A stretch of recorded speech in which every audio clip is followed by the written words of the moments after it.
This is a photograph of a father and a daughter. It is August 5th, 1944, and these are two refugees. They have just arrived at the Fort Ontario Emergency Refugee Shelter in upstate New York.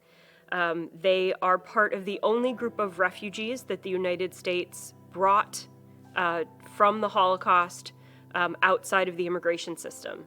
So in 1944, there was enough information about the Holocaust in the United States. People knew that it was happening, that President Franklin Roosevelt decided to create a new government agency tasked with trying to rescue Jews.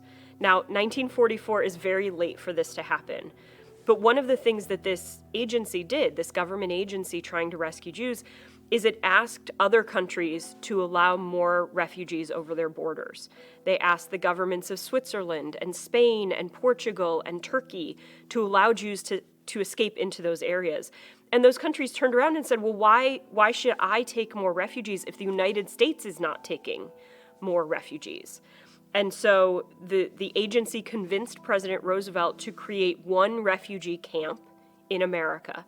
And that was this camp, Fort Ontario in Oswego, New York. And so you can see the father and daughter arriving. They've gotten off the train. There is a member of the military police behind them. And you can also see a fence. You can see a chain link fence topped with barbed wire.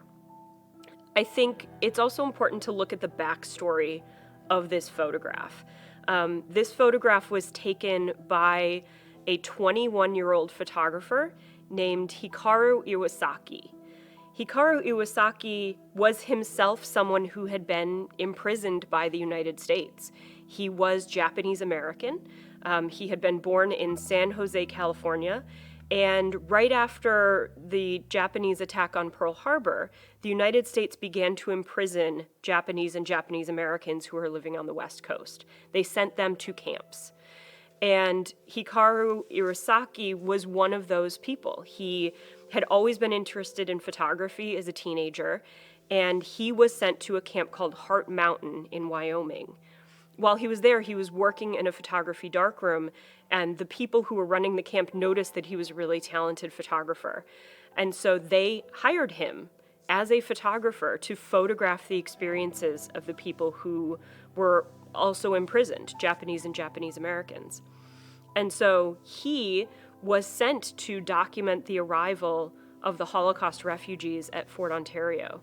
And so I wonder whether he specifically staged this photograph so that you could see the fence topped with barbed wire in the background, kind of pointing out that even if this looks like, the United States being generous, allowing refugees into the country, they are still keeping them behind a fence that is topped with barbed wire.